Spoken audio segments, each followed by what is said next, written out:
નમસ્તે મિત્રો, સ્વાગત છે તમારું એક નવા વિડીયોમાં। તો મિત્રો ચાલો સાંભળીએ ચોંકાવનારી ઘટના, અંત સુધી સાંભળજો। તો ચાલો શરૂ કરીએ। મારું નામ પાયલ છે। હું એક મધ્યવર્ગીય પરિવારની હતી। મારા માટે એક સંબંધ આવ્યો હતો। મારા પરિવારના સભ્યો આ સંબંધથી ખૂબ જ ખુશ હતા, કારણ કે છોકરાની નોકરી ખૂબ સારી હતી।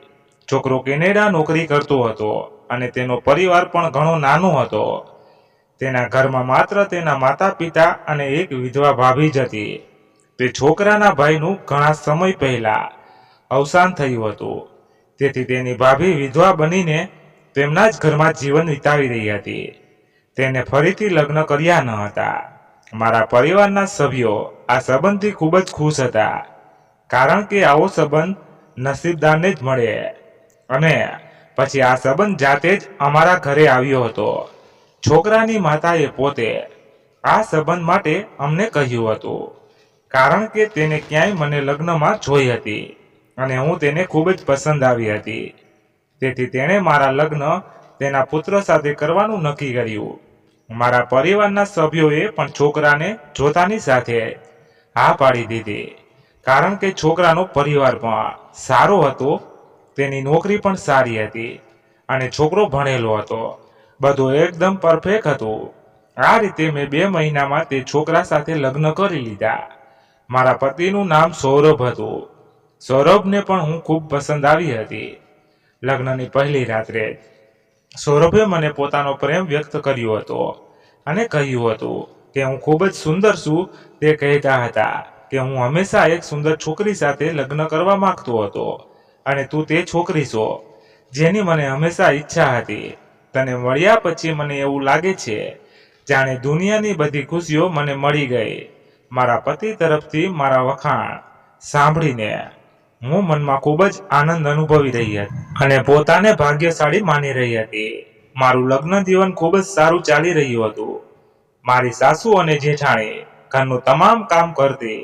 મારી જેઠાણી બહુ સરસ હતી। તે આખો દિવસ સાસુ અને સસરાની સેવામાં વ્યસ્ત રહેતી અને લગ્નના નવા દિવસોમાં તેણે મને કોઈક કામ કરવાની મનાઈ કરી હતી। તેમણે કહ્યું કે તું ઘરની નવી વહુ છે, જ્યાં સુધી તારા પતિ અહીં છે તું અહીં તેની સાથે સમય વિતાવ, તે જાય ત્યારે તું ઘરનું કામ કરજે। મારા સસરા પર બહુ સારા હતા, હંમેશા મારા માથા પર હાથ રાખતા। લગ્નના 15 દિવસ પછી મારા પતિને કેનેડા જવાનું હતું અને આ 15 દિવસો દરમિયાન મારા પતિએ મારી સાથે ખૂબ સારું વર્તન કર્યું। તેણે મને ખૂબ શોપિંગ કરાવી અને મારા માયકે પણ લઈ ગયા। અમે મારા કેટલાક સંબંધીઓના ઘરે પણ ગયા અને લોંગ ડ્રાઈવ પણ જતા। એ 15 દિવસ મારા જીવનના સૌથી સુંદર દિવસો હતા। તેમને યાદગાર બનાવવા માટે અમે અમારા મોબાઈલ પર અમારા ઘણા ફોટા ક્લિક કર્યા હતા અને પછી આખરે મારા પતિની વિદાયનો દિવસ આવી ગયો અને હું મારા પતિ વિના અહીં એકલી કેવી રીતે રહીશ તે વિચારીને મને ખૂબ જ દુઃખ થયું। મારા પતિએ મને દિલાસો આપ્યો અને સમજાવ્યું કે હું 2 મહિના પછી પાછો આવીશ અને આ વખતે હું સંપૂર્ણ 1 મહિનાની રજા લઈશ અને ફરીથી તારી સાથે લાંબો સમય વિતાવીશ। તે કહેવા લાગ્યા કે તું અહીં થોડી એકલી છો, જુઓ ઘરના કેટલા લોકો છે। આમ પણ મારા પતિનું કહેવું સાચું હતું। મારા સસરા હતા જેઓ મને માતા પિતાની જેમ પ્રેમ કરતા હતા અને મારી એક જેઠાણી હતી જે એક બહેનની જેમ મારી સંભાળ રાખતી હતી અને તે મને ખૂબ પ્રેમ કરતી હતી અને તેણીએ મારી ખૂબ કાળજી લીધી હતી। બીજા દિવસે જ્યારે મારા પતિએ મને જવાનું કહ્યું ત્યારે હું ઉદાસ થઈ ગઈ। રાત્રે મારા સાસુ સસરા અને જેઠાણી સહિત અમે 4 લોકો સાથે જમ્યા। તે દરમિયાન મારી સાસુ મને કહેવા લાગી કે હવે સૌરભ તેના કામે ચાલ્યો ગયો છે, હવે તું તારા ઘર પરિવાર પર ધ્યાન આપ। મને મારી સાસુ આ વાત સારી તો લાગી ન હતી, પરંતુ તે એકદમ સાચું કહેતી હતી। જ્યારથી મારા લગ્ન થયા હતા મેં ઘરમાં કોઈ કામને સ્પર્શ કર્યો ન હતો અને તે સ્પષ્ટ હતું કે મારા પતિ ગયા હતા, તેથી હું ઘરના કામ જાતે કરવા તૈયાર હતી। મને મારી સાસુને કંઈ કહેવાની જરૂર ન હતી, પણ શું કરી શકાય, સાસુ તો સાસુ જ હોય છે ને. મેં મારી સાસુને કહ્યું કે મમ્મી, હું કાલે વહેલી જાગી જઈશ અને ઘરનું બધું કામ કરી દઈશ. રાત્રે ભોજન કર્યા પછી હું વાસણો ધોવા માટે કિચનમાં ગઈ. મારી જેઠાણી પણ મારી સાથે કિચનમાં આવી અને કિચન સાફ સફાઈ કરવા લાગી. આ દરમિયાન અમે બંને એકબીજા સાથે વાત કરવા લાગી. મારી જેઠાણી કહેવા લાગી કે તને મમ્મીજીની વાતનું ખરાબ લાગ્યું હશે ને. મેં કહ્યું, ના ના ભાભી, મને ખરાબ નથી લાગ્યું અને હવે મારે ઘરનું કામ પણ સંભાળવું જ છે.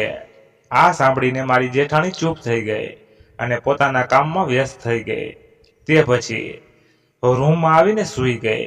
આજે પહેલો દિવસ હતો તે હું મારા રૂમમાં એકલી સૂતી હતી. ખૂબ જ વિચિત્ર અનુભવી રહી હતી. હું મારા પતિને ખૂબ જ યાદ કરી રહી હતી. તેથી મેં તને ફોન કર્યો અને થોડી વાર વાત કરી, પરંતુ હું આખી રાત તેની સાથે વાત કરી શકતી ન હતી. મને ઊંઘ પણ આવતી ન હતી. તેથી જ હું રૂમમાં થોડું કામ કરતી કે પછી આવી અને મારા પલંગ પર સૂઈ જતી.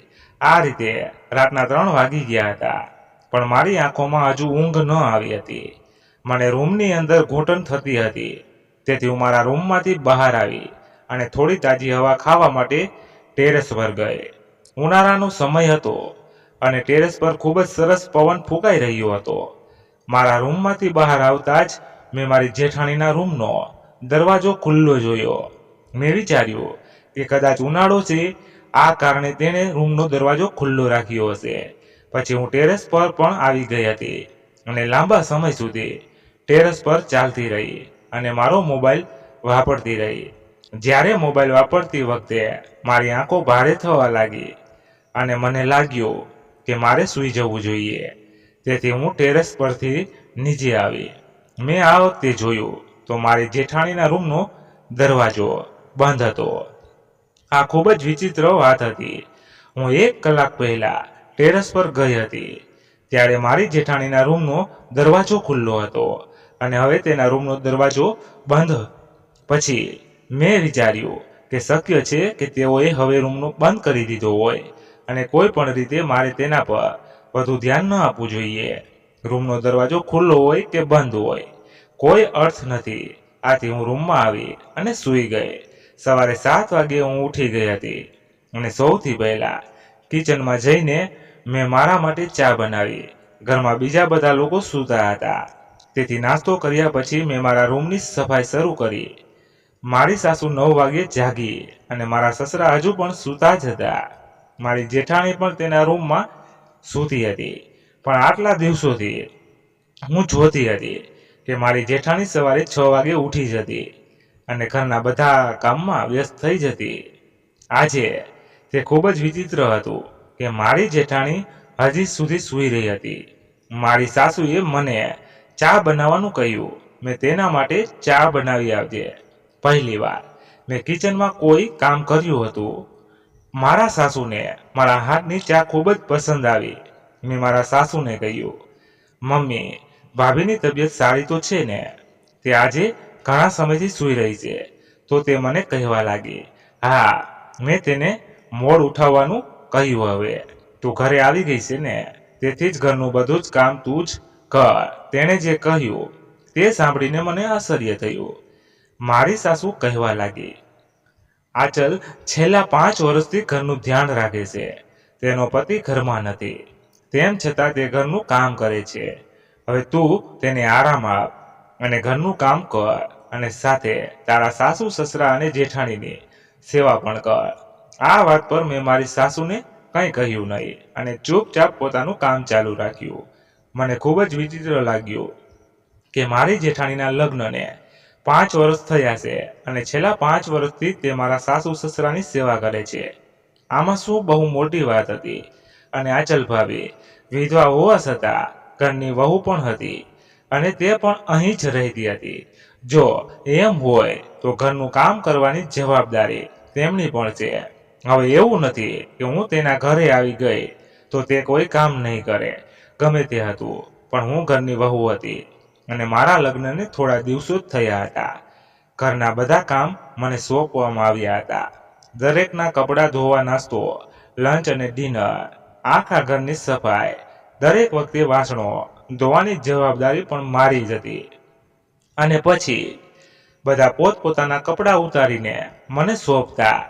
તેમના બધા કપડાં ધોવાની જવાબદારી હવે મારી બની ગઈ હતી. ધીમે ધીમે મારા લગ્નને 1 મહિનો થઈ ગયો. જ્યારથી મારા પતિ ગયા ત્યારથી મારું જીવન ઘરના કામકાજમાં ફસાઈ ગયું હતું. મારી સાસુ અને જેઠાણી કોઈ કામને હાથ ન લગાવતી. જ્યારે મારા સસરા રોજ સવારે તેમના કામ માટે નીકળી જતા અને સાંજના સમયે ઘરે પાછા આવતા. મારી જેઠાણી ખૂબ જ સુંદર હતી. એ વિધવા હતી. તેના દિલમાં પોતાના પતિ માટે ગમ હતો, પરંતુ તેમ છતાં તેની સુંદરતામાં કોઈ ઘટાડો થયો ન હતો. એવું કહેવાય છે કે જ્યારે કોઈ વ્યક્તિ સ્વસ્થ અને સુંદર હોય અને તેના પર કોઈ દુઃખ આવે છે તો તે વ્યક્તિ સંપૂર્ણપણે બદલાઈ જાય છે. પણ મારી જેઠાણી તો દિવસે ને દિવસે સુંદર થતી જતી હતી. સાથે હવે તે ઘરનું કોઈ કામ કરતી ન હતી. તે વધુ સુંદર દેખાવામાં લાગી. હું સૌંદર્યમાં મારી જેઠાણી કરતા થોડી ઉતરતી હતી. એવું ન હતું કે હું સુંદર નથી. હા, બસ એટલું હતું. મારી જેઠાણી અને મારી સુંદરતામાં થોડો ફરક હતો. હું પોતાની કોઈથી ઓછી ન સમજતી.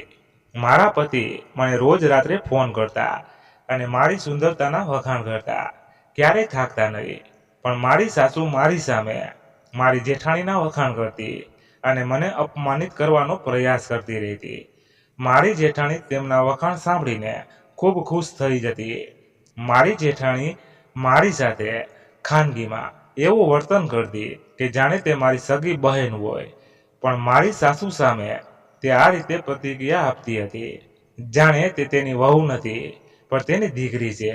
એકવાર મારા સાસુએ મને પરાઠા બનાવવાનું કહ્યું. મેં બધા માટે પરાઠા બનાવ્યા હતા.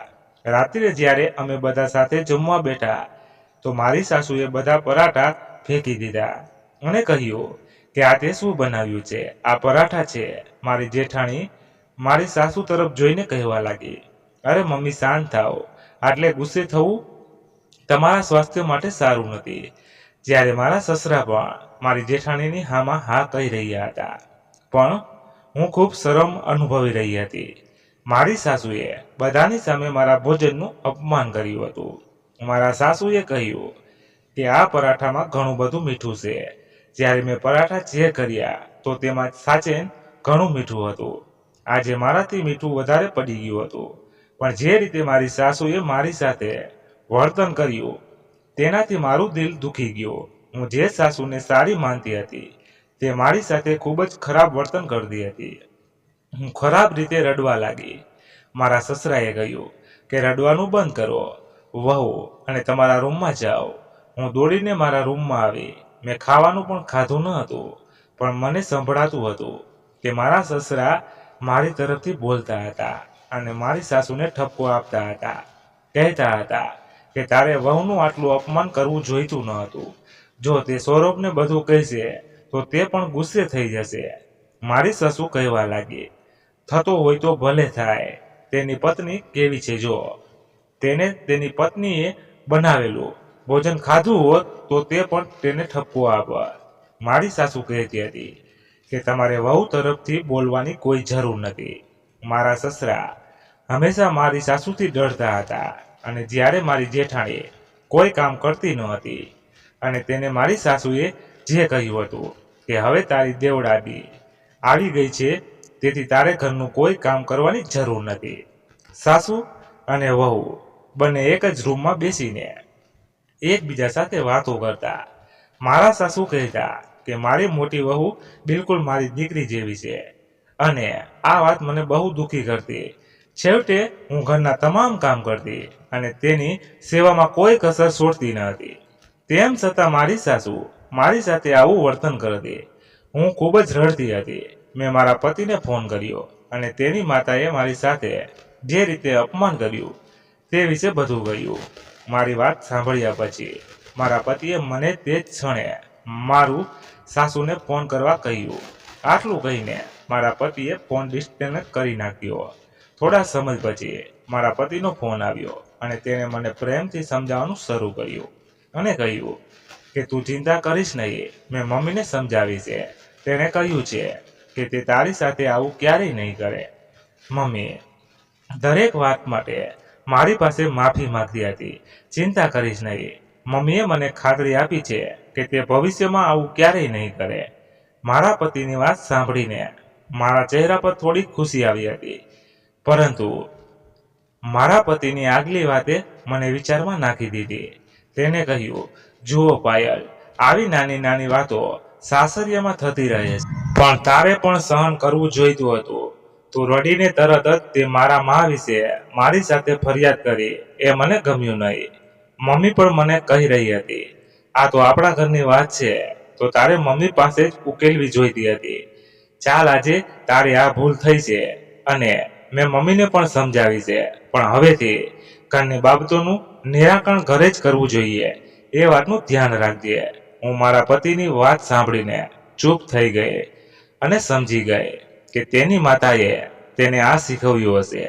કોઈ પણ રીતે દરેક ઘરની આ જ કહાની છે કે દરેક પુત્ર તેની માતાના પલ્લુ સાથે બંધાયેલું હોય છે. ભલે મારા પતિ મારી તરફેણમાં બોલ્યા હતા, પરંતુ સાથે જ તેણે મને ભવિષ્યમાં તેની માતાની ફરિયાદ ન કરવાની ચેતવણી પણ આપી દીધી હતી. હું બિલકુલ સમજી શકતી ન હતી કે આ ઘરમાં શું થતું હતું. મારા પતિ જ્યાં સુધી આ ઘરમાં હતા ત્યારે આ લોકો ખૂબ સરસ હતા, અને મારા પતિ અહીંથી ગયા તે દિવસથી બધાનું મારા પ્રત્યેનું વર્તન સૌ બદલાઈ ગયું હતું. બીજા દિવસે અમારા ઘરે પાડોશથી મહિલાઓ આવી હતી. મેં જોયું કે આગલી રાતે સાથે જે થયું તેનાથી મારી સાસુ નારાજ હતી. તે મારી સાથે વાત કરતી નથી. મારી જેઠાણી મારી સાથે સરસ હતી અને મારી સાસુ સામે મને અવગણતી હતી. જ્યારે વિસ્તારની કેટલીક મહિલાઓ આવી ત્યારે મારી સાસુ તેમની સાથે બેઠી હતી અને વાત કરી રહી હતી. જ્યારે કોઈ મહિલા મારી જેઠાણી વિશે કહેવા લાગી કે તારી મોટી વહુ તો બહુ સુંદર છે, અમે તારી પુત્રવધૂના વખાણ કરીએ છીએ કે તેના સાસુ સસરાની સેવા કરવાના કારણે તેને બીજા લગ્ન પણ નથી કર્યા અને પતિ વિના જીવન જીવી રહી છે. મારી સાસુનું નામ લઈને તેણે કહ્યું કે તું ખરેખર ખૂબ નસીબદાર છે કે આવું વહુ મળી. મારી જેઠાણી તેના વખાણ સાંભળીને હસતી હતી. હું એ બધા માટે કિચનમાં ઊભી રહી ચા બનાવતી હતી અને તેના શબ્દો મારા કાનમાં આવી રહ્યા હતા.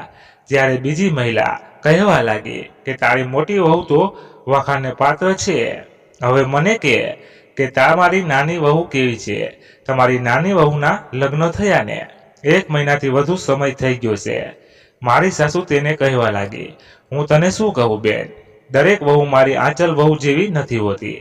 નાની વહુ કહેવા માટે સરસ છે, પરંતુ જો તમે કોઈ પણ બાબતમાં તેને સમજાવો તો તે તરત જ તેના પતિને ફરિયાદ કરે છે. હું તમને શું કહું, ગઈ રાતે પરાઠામાં એટલું મીઠું નાખી દીધું કે પરાઠા ખાધા પછી મારું મોં કડવું થઈ ગયું. મેં તો હજુ એટલું જ કહ્યું કે વહુ મીઠું થોડું વધારે પડી ગયું છે. તો વહુએ તેના પતિને ફોન કર્યો અને ત્યારબાદ તેનો પતિ ફોન પણ મારી સાથે ખૂબ લડ્યો અને મારે મારા પુત્ર પાસે માફી માંગવી પડી. મારી સાસુએ જે કહ્યું તે સાંભળીને હું આશ્ચર્યચકિત થઈ ગઈ. જ્યારે મારી સાસુ સાથે બેઠેલી મહિલાઓ પણ કહી રહી હતી કે તમારી નાની વહુ બહુ હોશિયાર છે. મને મારી સાસુ પર ખૂબ ગુસ્સો આવતો હતો. તે વિસ્તારની મહિલાઓ સામે મને બદનામ કરતી હતી. બીજા દિવસે રાત્રે મને ફરીથી ઊંઘ ન આવી. હું મારો રૂમ બંધ કરી ટેરેસ પર જઈ રહી હતી, જ્યારે અચાનક મારી નજર જેઠાણીના રૂમ તરફ ગઈ. પણ આ જોઈને મારા પગ નીચેથી જમીન સરકી ગઈ કે મારા સસરા ચૂપચાપ મારી જેઠાણીના રૂમમાંથી બહાર નીકળીને પોતાના રૂમ તરફ જતા હતા. અચાનક જ્યારે મારા સસરાની નજર મારા સામે પડી ત્યારે તેઓ ખૂબ જ પરેશાન દેખાયા અને તરત જ તેમના રૂમમાં ચાલ્યા ગયા. આખરે મધરાત્રે મારી જેઠાણીના રૂમમાં મારા સસરાનું શું કામ હતું? હું કશું સમજી શકતી ન હતી. હું ટેરેસ પર ગઈ અને થોડી વાર પછી પાછી આવી અને સૂઈ ગઈ. બીજા દિવસે સાંજનો સમય હતો. જ્યારે મારી સાસુ ક્યાંક જઈ રહી હતી. તે તેના પતિ સાથે ઘરની બહાર ચાલી ગઈ હતી. તેણે મને આ વિશે કશું કહ્યું ન હતું કે તે ત્યાં જાય છે. જ્યારે મારી જેઠાણી તેના વિશે બધું જ જાણતી હતી. રાત્રિ માટે રસોઈ કરવાની હતી અને મને શું બનાવવું તે અંગે કોઈ ખ્યાલ ન હતો. હું આ બધું વિચારી રહી હતી ત્યારે અચાનક મારી જેઠાણી રૂમમાં આવી. મેં વિચાર્યું કે જમવા વિશે હું મારી જેઠાણીને પૂછું કે શું બનાવવું છે. તેથી મેં મારી જેઠાણીને પૂછ્યું હતું કે મારે જમવામાં શું બનાવવું જોઈએ. પહેલાં તો તે ઘણું વિચારવા લાગી ને વિચાર્યા પછી તેણે કહ્યું, બટાટા પાલકનું શાક બનાવી નાખ. ઘરમાં બધાને બટાટા પાલકનું શાક ખૂબ જ પસંદ છે. મેં કહ્યું ઠીક છે, હું રાત્રે બટાકા પાલકનું શાક જ બનાવી નાખું. પછી હું રસોઈમાં વ્યસ્ત થઈ ગઈ. સાંજે મારા સસરા ઘરે આવ્યા. હું કિચનમાં હતી અને મારી જેઠાણી આંગણમાં વાળ સુકાવતી હતી. ભારે ગરમીના કારણે તે સાંજે સ્નાન કરીને બહાર આવી હતી. જ્યારે મેં મારા સસરાને ઘરે આવતા જોયા, હું તેના માટે ચા બનાવવા કિચનમાં ગઈ અને હાથમાં ચાની ટ્રે લઈને હું મારા સસરાના રૂમ તરફ જઈ રહી હતી. ત્યારે અચાનક મારી જેઠાણી આવી અને મને રોકીને પૂછ્યું, પાયલ તું ક્યાં જાય છે? મેં કહ્યું, ભાભી હું પાપાજીને ચા આપવા જાઉં છું. પછી તેણે અચાનક મારા હાથમાંથી ચાની ટ્રે લઈ લીધી અને કહ્યું કે પાપાજીને ચા હું આપી દઈશ, તું જમવાનું બનાવી. અને તે તરત જ મારા હાથમાંથી ચાની ટ્રે લઈને મારા સસરાના રૂમમાં ગઈ. મેં જોયું કે મારા ભાભીના વાળ ખુલ્લા હતા. તેણે મેકઅપ પણ કર્યો હતો અને માથા પર પલ્લુ વગરની તે ચા લઈને સસરાના રૂમમાં ગઈ હતી. ત્યારે મને લાગ્યું કે આ બંને વચ્ચે કંઈક ખોટું છે. હું સમજી શકતી ન હતી કે આ બંને વચ્ચે શું ચાલી રહ્યું છે. હું ભોજન બનાવવા કિચનમાં ચાલી ગઈ હતી, પણ મારું ધ્યાન વારવાર મારા સસરાના રૂમ તરફ જતું હતું. મારી જેઠાણી ઘણા સમય પછી મારા સસરાના રૂમમાંથી બહાર આવી. રાત્રે જ્યારે અમે જમવા બેઠા તો મારી સાસુ એક કોરિયો ખાઈ ઉલટી કરવા લાગી. મને ખબર ન પડી કે અચાનક તેને શું થઈ ગયું. મારી જેઠાણીએ ઝડપથી દવા લાવીને તેને ખવડાવી. થોડા સમય પછી મારી સાસુ સારી થઈ ગઈ. તે ફરીથી મારી સામે બૂમો પાડવા લાગી અને કહ્યું, તને કોણે કહ્યું પાલક બટેટાનું શાક બનાવવાનું? મેં કહ્યું, મમ્મી ભાભીએ મને કહ્યું હતું. મારી સાસુ કહેવા લાગી, તને આંચલે પાલક બટેકાનું શાક બનાવવાનું કહ્યું હતું, તો તારે મેથી નાખવાની શું જરૂર હતી? મને મેથીથી ખૂબ જ એલર્જી છે. મેં મારી જેઠાણી તરફ જોયું અને તેમણે પૂછ્યું, ભાભી તમે મને કેમ ન કહ્યું કે મમ્મીને મેથીની એલર્જી છે? જો મને ખબર હોત તો મેં ક્યારેય શાકમાં મેથી ન નાખ્યું હોત. મારી જેઠાણી કહેવા લાગી કે મેં તને કહ્યું હતું, પાયલ તને યાદ છે મેં તને કહ્યું હતું કે બટાકા પાલકનું શાક બનાવો, પણ એમાં મેથી ના નાખતી. મમ્મીને એલર્જી છે અને તે આ બાબતે ગુસ્સે થઈ જાય છે. આ કહેતા સમયે મારી જેઠાણી આંખો નીચે કરી ગઈ હતી. મતલબ તે એકદમ ખોટું બોલી રહી હતી. આ માટે મારી સાસુએ મને ઠપકો આપ્યો અને કહ્યું કે તું કોઈ કામ બરાબર નથી કરતી. મારા સસરા ફરીથી મારો પક્ષ લેતા હતા, પણ મારી સાસુએ તેને ચૂપ કરાવી દીધા અને પછી તેને ચૂપચાપ ખાવાનું ચાલુ રાખ્યું. હું મારા રૂમમાં આવીને રડી પડી. મેં મારી માતાને આ વિશે કહ્યું તો મારી માં કહેવા લાગી કે જુઓ પાયલ, દરેક છોકરીને સાસરે ગયા પછી આવી મુશ્કેલીઓનો સામનો કરવો પડે છે. એટલા માટે તું પણ તારા ઘરમાં મૌન રહીને ખુશ રહે અને તારા સાસરિયાઓની સેવા કર. મારી વાત સાંભળનાર કોઈ ન હતું, પણ મને લાગ્યું કે મારી જેઠાણી અને મારા સસરા વચ્ચે કંઈક ખોટું છે અને મારા હૃદયમાં જે શક હતો તેની આગલી રાત્રે પુષ્ટિ થઈ. હવે મારી આદત બની ગઈ હતી કે થોડી વાર માટે ટેરેસ પર ગયા સિવાય મને ઊંઘ ન આવતી, કારણ કે મારો રૂમ નાનો હતો અને ભારે ગરમીના કારણે મને મારા રૂમમાં ઘૂંટણ થતી હતી. તેથી હું ટેરેસ પર જતી અને થોડો સમય સારા લાગ્યા પછી હું નીચે આવી જતી. આજે રાત્રે જ્યારે હું મારા રૂમમાં ગઈ ત્યારે અને મારી જેઠાણીના રૂમમાંથી મારા સસરાને બોલતા સાંભળ્યા. રૂમનો દરવાજો બંધ હતો, પણ થોડી બારી ખુલ્લી હતી. હું બારીમાંથી એ લોકોને સાંભળવાનો પ્રયત્ન કરી રહી હતી. મારી જેઠાણી અને મારા સસરા એકબીજા સાથે ખૂબ પ્રેમથી વાત કરતા હતા. તે લોકોના શબ્દો સાંભળીને મારા તો કાન ચોંટી ગયા. સાથે સાથે મારા સસરાએ એમ પણ કહ્યું કે આજે તે પાયલ સાથે ઘણું ખોટું કર્યું છે. મારી જેઠાણી મારા સસરાને કહેવા લાગી કે મેં તેમની સાથે કંઈ ખોટું નથી કર્યું. તમે જે કહ્યું હતું કે તેણીએ તમને મારા રૂમમાં આવતા જોઈ છે. મેં તેને દરરોજ રાત્રે ટેરેસ પર જતા જોઈ છે, ઠંડા પવનની મજા માણવા. અને આ દરમિયાન અમે બંને એકબીજાને મળીએ છીએ. તે દિવસે તેને તમને મારા રૂમમાંથી જતા જોયા. પણ જો કોઈ દિવસ તેને અમારા બંને વિશે સત્ય ખબર પડશે તો એ આ વાત મમ્મીને કહી શકે છે. આ રીતે અમારા બંનેનું શું થશે? તે પછી મારા સસરા થોડા નર્વસ હશે. મારી જેઠાણી કહેવા લાગી કે પાયલ ખતરનાક ચીજ છે. અમારા વિશે ઘરે કોઈ પણને ખબર નથી. ફક્ત તે એક જ છે જે આપણું સત્ય બહાર લાવી શકે છે. તેથી તેના માટે ઘર છોડવું ખૂબ જ મહત્વપૂર્ણ છે. સૌરવ કેનેડા ગયો છે. હું ઈચ્છું છું કે આ પણ સૌરવ સાથે કેનેડા જાય અને તેથી જ હું તેની તમારી પત્ની સાથે લડાઈ કરાવું છું. તે દિવસે પણ મેં ભોજનમાં મીઠું નાખી દીધું હતું અને કાલે પણ મેં તેને પાલકનું શાક બનાવવાનું કહ્યું હતું, કારણ કે મને ખબર હતી કે બટેકા પાલકના શાકમાં મેથી નાખવામાં આવે છે અને તમારી પત્નીને મેથીથી એલર્જી છે. બસ પહેલા કંટાળીને અહીંથી જતી રહે તો અમારી મુશ્કેલી ઓછી થઈ જશે. મારી જેઠાણી અને સસરાની વાત સાંભળીને હું તો ચોંકી જ ગઈ. આ બંને વચ્ચે કંઈક ચાલી રહ્યું હતું. હવે મેં નક્કી કરી લીધું હતું કે હું મારી જેઠાણી અને સસરાનો રાજ ખોલીને જ રહીશ. આ સમયે હું મારી જેઠાણી અને સસરાને રંગે હાથ પકડવા મારા સાસુના રૂમમાં ગઈ હતી, પણ તે ઊંડી ઊંઘમાં સૂતી હતી.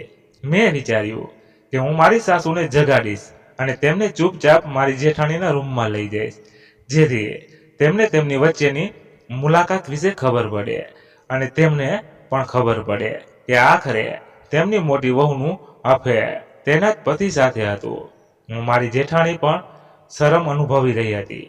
હું તરત જ મારા સાસુની નજીક ગઈ અને તેને જગાડવાનો પ્રયાસ કર્યો. મેં મારી સાસુને ખૂબ જગાડી, પરંતુ તે એટલી ઊંડી ઊંઘમાં હતી કે તેને કોઈ વાતની પરેશાની ન હતી. હું ખૂબ જ પરેશાન હતી કે હવે મારે શું કરવું જોઈએ. જો મારા સસરા રૂમમાં આવ્યા હોય તો હું મોટી મુશ્કેલીમાં મુકાઈ જાય. તેથી હું મારા રૂમમાં ગઈ અને સૂઈ ગઈ. મારી જેઠાણી અને સસરા વિશે વિચારીને મને આખી રાત ઊંઘ ન આવી. પણ વિચિત્ર વાત એ હતી કે આટલી ગાઢ નિંદ્રામાં મારી સાસુ કેવી રીતે સૂઈ શકે છે. સવારે હું વહેલી જાગી ગઈ અને મારા ઘરના કામમાં વ્યસ્ત થઈ ગઈ. મેં વોશિંગ મશીન લગાવ્યું હતું. મારી સાસુને હળવા રંગની સાડી હતી જે મેં મશીનમાં પહેલેથી જ ધોઈ નાખી હતી. મેં કોઈ રંગીન કપડું તેમાં નાખ્યું ન હતું, કારણ કે મારી સાસુની સાડી બગડી શકે છે. અને હું મશીન ચાલુ છોડીને મારા કામમાં વ્યસ્ત થઈ ગઈ. ત્યારે થોડા સમય પછી હું મશીનની નજીક પહોંચી ત્યારે વોશિંગ મશીનની અંદર રંગબેરંગી કપડાં પડેલા જોઈને હું ચોંકી ગઈ હતી અને મારી સાસુ પણ ત્યાં આવી ગઈ હતી અને જોરથી બોલતી હતી. પણ મને યાદ હતું કે સાડી મેં પહેલા ધોવા માટે નાખી હતી અને તેની સાથે બીજું કોઈ કાપડ પણ મૂક્યું નહોતું. આજે પણ મારી સાસુએ મને ખોટી વાતો કહી, પણ આજે મેં તેને બધી વાત સહન કરી, કારણ કે હું સમજી ગઈ હતી કે મારી સાથે આવું કોણે કર્યું છે. મારી જેઠાણી મને ઘરની બહાર કાઢવા માંગે છે, જેથી તેના રાજ કોઈને સામે ન આવે. આ અંગે મેં મારા પતિને કહ્યું કે તારા પિતા અને તારી ભાભીનું અફેર છે. બંને અડધી રાત્રે એકબીજા સાથે મળે છે. તમારા પિતા ભાભીના રૂમમાં જાય છે અને બંનેને ખબર નહીં રૂમની અંદર શું કરે છે. મારા પતિએ ફોન પર જ મને ખૂબ ઠપકો આપ્યો. તેઓ મારા પર કહેવા પર વિશ્વાસ કરી શક્યા નહીં અને તે કહેતા હતા કે પહેલા તું મારી માતાની ફરિયાદ કરતી હતી અને હવે મારા પિતા અને ભાભીની પણ ફરિયાદ કરે છે. છેવટે તારે શું જોઈએ છે? મેં મારા પતિને કહ્યું કે તારી ભાભી ઈચ્છે છે કે હું તારી માતાની નજરમાં પડી જાઉં, તેથી તે મને હેરાન કરે છે, જેથી હું અહીંથી જતી રહું. મારી વાત સાંભળીને મારા પતિએ ફોન કાપી નાખ્યો હતો. હું સમજી શકતી ન હતી કે મારે શું કરવું, પણ હવે મેં નક્કી કરી લીધું હતું કે મારે રાત્રે સાવધાન રહેવું પડશે. મને રાત્રે સૂવું નથી અને મારી જેઠાણી અને મારા સસરા પર નજીકથી નજર રાખવી પડશે. કેનેડામાં મારા પતિના રોકાણના 2 મહિના પૂર્ણ થવા આવ્યા હતા. હવે તેને 1 મહિના માટે અમારા ઘરે આવવાનું હતું. હું ઈચ્છતી હતી કે મારા પતિના આવતાની સાથે જ આ લોકોનું સત્ય જાહેર થાય. તેથી મેં 2 દિવસ સુધી બધું સહન કર્યું અને સંપૂર્ણપણે ચૂપ રહી. મારા પતિ ઘરે આવ્યા હતા, પરંતુ મારા પતિ મારાથી નારાજ હતા. તે મને ખૂબ જ મુશ્કેલીથી સમજાવ્યા અને માફી માંગી કે હું ક્યારેય કોઈ વિશે કંઈ નહીં કહું. મારા પતિના ઘરે આવતાની સાથે મારી સાસુએ તેને મારી ઘણી ખામીઓ જણાવી અને તેને એમ પણ કહ્યું હતું કે તારી પત્નીના આવવાથી અમારા ઘરની શાંતિ અને સુખ તો સમાપ્ત થઈ ગયું છે, તો જતી વખતે તેને કેનેડા સાથે લઈ જજે. મારા પતિની નજરમાં સારા બનવા માટે મેં મારી સાસુને કહ્યું, મમ્મી, હું આજ પછી આવી કોઈ ભૂલ નહીં કરું. મારા કારણે તમને કોઈ તકલીફ નહીં પડે. મારી સાસુ મારાથી ગુસ્સે હતી, પરંતુ તે દિવસે તેનો મૂડ થોડો સુધરી ગયો હતો. મારા પતિને પણ એ વાત ગમી કે મેં મારી સાસુ પાસે માફી માંગી. મારા માટે આ કરવું જરૂરી હતું, કારણ કે મારે મારા સસરા અને જેઠાણીનું સત્ય બધાની સામે લાવવું હતું. બીજા દિવસે હું સવારના સમયે સફાઈ કરી રહી હતી અને મેં કચરો ફેંકવા માટે ડસ્ટબિન ખોલ્યું કે તેની અંદર એક દવાનું રહેબર હતું. તે મને ખૂબ જ વિચિત્ર લાગતું હતું. મેં મારી સાસુની દવાઓ જોઈ હતી. તેને ડાયાબિટીસ હતી, જ્યારે મારા સસરા એકદમ ફિટ હતા. તેને કંઈ તકલીફ ન હતી કે ઘરમાં બીજું કોઈ સારવાર લઈ રહ્યું ન હતું. જ્યારે મેં તેને ઉપાડીને જોયું તો હું દંગ રહી ગઈ હતી. તે ઊંઘની ગોળીનું રેપડ હતું, પણ ઘરમાં ઊંઘની ગોળીઓ કોણ લઈ રહ્યું હતું? ત્યારે અચાનક મારા ધ્યાન પર આ વાત આવી. તે રાતે હું મારી સાસુને જગાડવાનો પ્રયાસ કરી રહી હતી, પણ તે હલતી પણ ન હતી. તેનો અર્થ આ હતો કે આ દવાઓ મારી સાસુ જ લઈ રહી હતી અને તે દિવસે પણ તેણે ઊંઘની દવાઓ લીધી હતી. અમારી વાતચીત દરમિયાન મેં મારા પતિને પૂછ્યું હતું કે શું માં ઊંઘની દવાઓ લેશે, તો મારા પતિએ મને કહ્યું કે ના, તે ડાયાબિટીસની દવા લેશે. હવે હું થોડું સમજી રહી હોય કે ના હોય, કાં તો આ દવાઓમાં મારી જેઠાણી અથવા મારા સસરા મારી સાસુને આપી રહ્યા હતા. મારા સસરા અને મારી જેઠાણી હજુ અડધી રાત્રે એકબીજાને મળતા હતા. મારા પતિ ઘરે આવ્યા ત્યારથી હું ટેરેસ પર ગઈ ન હતી અને મારા સાસુએ પણ ઊંઘની દવા પી લેતી હતી અને ગાઢ નિદ્રામાં સરી પડતી હતી. અમે બંને રૂમમાં બંધ રહેતા હતા અને તેનો લાભ લઈને મારા સસરા અને જેઠાણી એકબીજાને મળતા હતા. પણ આ સત્ય બધા સામે કેવી રીતે લાવવું તે મને સમજાતું ન હતું. પણ હવે મેં એક પ્લાન બનાવી લીધો હતો કે મેં મારા પતિ અને મારી સાસુને કહ્યું કે મારા માતા પિતાએ અમારા સમગ્ર પરિવારને આમંત્રણ આપ્યું છે. તેમણે અમને રાત્રિ ભોજન માટે આમંત્રણ આપ્યું છે. મને ખબર હતી કે મારી જેઠાણી ક્યારેય મારા પિતાના ઘરે નહીં જાય, કારણ કે મારી જેઠાણી ક્યારેય ઘરની બહાર નીકળતી ન હતી. બીજા દિવસે હું મારા પતિ, સાસુ અને સસરા સાથે મારા પિતાના ઘરે ગઈ. અમે મોડી રાત્રે જમ્યા, જેથી અમને મોડું થાય. મારું માયકું મારા સાસરિયાના ઘરથી ઘણું દૂર હતું. અમારી પાસે અમારી પોતાની કાર પણ ન હતી. રાતના 11 વાગ્યા હતા જ્યારે મારી સાસુએ ઘરે જવાનું કહ્યું. મેં મારી માતાને મારી આખી યોજના જણાવી દીધી. મારી માતા મારી યોજનામાં જોડાઈ ગઈ હતી અને મને સહારો આપી રહી હતી.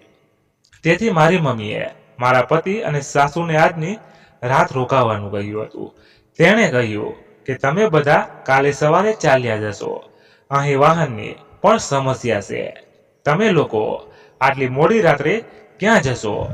મારી યોજના પ્રમાણે મારા સસરાએ અમારા ઘરે રહેવાની સ્પષ્ટ ના પાડી દીધી અને કહ્યું કે તમે લોકો અહીં જ રહો, કાલે સવારે વહેલા આવી જજો જેથી તે જેઠાણી સાથે મળી શકે.